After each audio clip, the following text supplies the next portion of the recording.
Assalamualaikum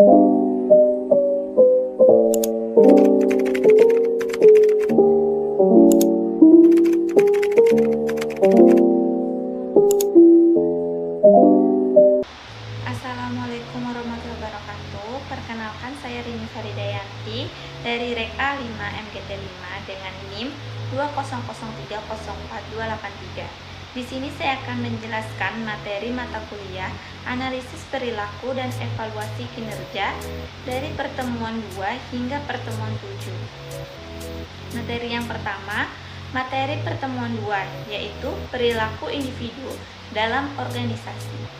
Perilaku individu adalah sebagai suatu fungsi dari interaksi antara individu dengan lingkungannya. Individu membawa tatanan dalam organisasi berupa kemampuan, kepercayaan pribadi, pengharapan kebutuhan, dan pengalaman masa lainnya. Dalam berorganisasi, individu memiliki perannya masing-masing. Perilaku individu dalam berorganisasi diantaranya: yang pertama ada produktivitas kerja, lalu kepuasan kerja, dan tingkat absensi. Karakteristik organisasi adalah ciri khusus yang dimiliki oleh suatu organisasi tertentu. Misalnya, terdapat komunikasi dua arah, terus tujuan kelompok jelas dan diterima oleh anggota, lalu kontroversi dan konflik tidak diabaikan, diingkari, atau ditekan. Lalu untuk memahami perilaku individu, dapat menggunakan pendekatan-pendekatan yang dikelompokkan menjadi 3 pendekatan, yaitu yang pertama ada pendekatan kognitif. Pendekatan kognitif menekan pemahaman terhadap perilaku seseorang pada sifat mental internal. Lalu yang kedua ada pendekatan penguat. Pendekatan penguatan menekankan pemahaman terhadap perilaku seseorang pada peranan lingkungan dalam kehidupannya. Lalu yang ketiga, pendekatan psikoanalitis. Dalam pendekatan psikoanalitis yang ditekankan adalah peranan sistem kepribadian dalam menentukan suatu perilaku. Pertemuan yang ketiga tentang perilaku kelompok dalam organisasi. Teori pembentukan kelompok yang lebih komprehensif adalah suatu teori yang berasal dari George Homans dalam Toha 20078. Teorinya berdasarkan pada aktivitas-aktivitas, interaksi-interaksi, dan sentimen-sentimen atau perasaan atau emosi. 3 elemen ini satu sama lain berhubungan secara langsung dan dapat dijelaskan sebagai berikut. Yang pertama, semakin banyak aktivitas-aktivitas seseorang dilakukan dengan orang lain atau shared, semakin beraneka interaksi-interaksinya dan juga semakin kuat tumbuhnya sentimen-sentimen mereka. Yang kedua, semakin banyak interaksi-interaksi di antara orang-orang, maka semakin banyak kemungkinan aktivitas-aktivitas dan sentimen yang ditularkan pada orang lain. Lalu ada bentuk-bentuk kelompok. Antara lain, yang pertama ada kelompok primer. Contohnya yaitu keluarga dan kelompok kolega. Lalu yang kedua ada kelompok formal. Contohnya komite atau panitia dan unit-unit kerja tertentu. Yang ketiga ada kelompok informal. Anggota kelompok ini tidak diatur dan diangkat keanggotaan, ditentukan oleh daya tarik bersama dari individu dan kelompok. Pertemuan yang keempat itu tentang perilaku individu dan kelompok dalam organisasi. Sifat-sifat individu dalam organisasi. Yang pertama, manusia berbeda perilakunya karena kemampuannya tidak sama. Mempelajari prinsip dasar kemampuan amat penting agar dapat diketahui mengapa seseorang berbuat dan berperilaku berbeda dengan yang lain. Yang kedua, manusia mempunyai kebutuhan yang berbeda. Para ahli sepakat bahwa manusia ini berperilaku karena didorong oleh serangkaian kebutuhan. Yang ketiga, orang berpikir tentang masa depan dan membuat pilihan tentang bagaimana bertindak. Kebutuhan-kebutuhan manusia dapat dipenuhi lewat perilakunya masing-masing. Lalu yang keempat, seseorang memahami lingkungannya dalam hubungannya dengan pengalaman masa lalu dan kebutuhannya. Tugas-tugas kelompok. Yang pertama, pengambilan keputusan kelompok. Keputusan yang diambil oleh 2 orang atau lebih baik dari 1 orang. Yang kedua, teknik pengambilan keputusan. Teknik ini dalam kelompok yaitu interaksi, sumbang saran, teknik kelompok nominal, teknik Delphi, dan pertemuan elektronik. Pertemuan yang kelima tentang konsep evaluasi kinerja. Evaluasi kinerja adalah penilaian yang dilakukan untuk mengetahui hasil kerja dari karyawan dan juga organisasi.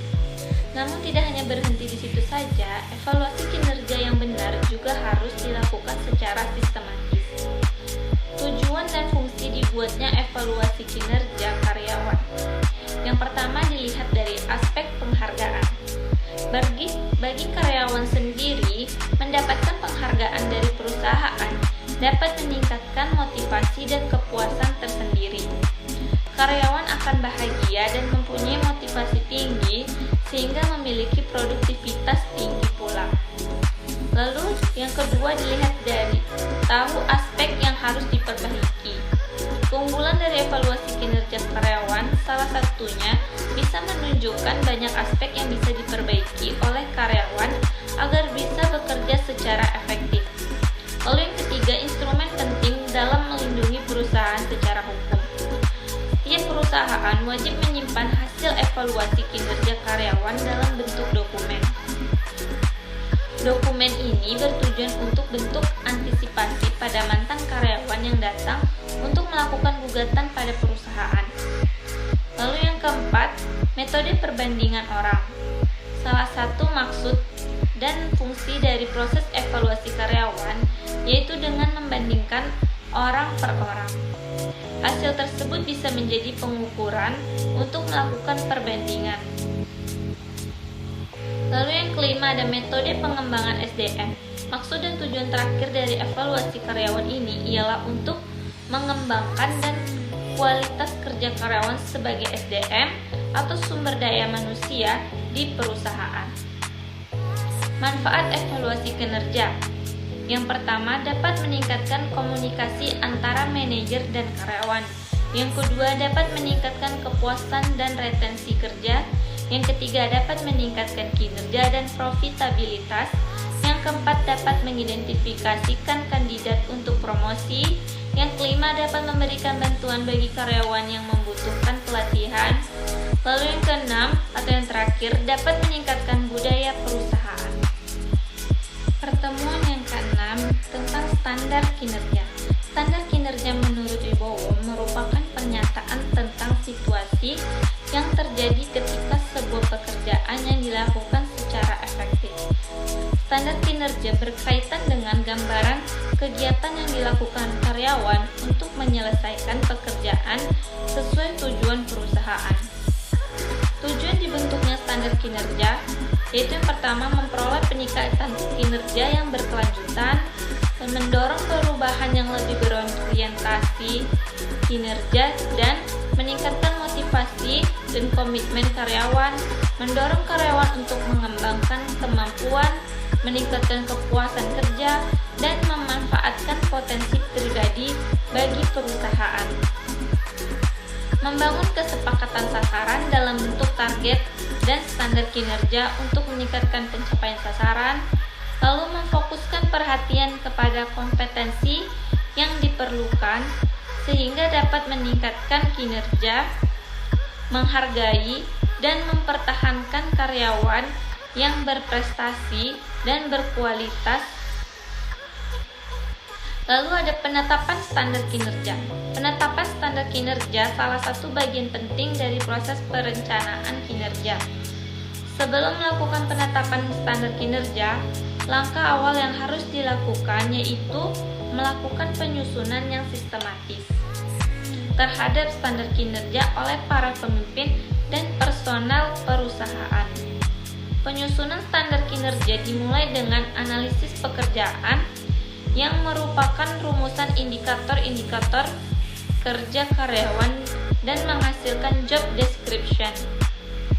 Faktor lain yang perlu dipertimbangkan dalam penyusunan standar kinerja adalah alat, biaya, dan resiko dalam melaksanakan dimensi pekerjaan. Tujuannya agar standar kinerja yang disusun bukan untuk menguntungkan satu pihak saja, tetapi semua elemen pelaksanaan merasakan dimudahkan pekerjaannya dengan penyusunan standar kinerja. Pertemuan 7 atau yang terakhir tentang instrumen evaluasi kinerja. Pengembangan instrumen sebagai bagian dari ilmu penelitian evaluasi kinerja menggunakan metode ilmiah seperti penelitian lainnya. Dalam mengumpulkan informasi mengenai kinerja pegawai, pengumpulan informasi mengenai kinerja karyawan dimulai penilai dengan mengobservasi kinerja karyawan ternilai dan mencatatnya dalam buku kerjanya.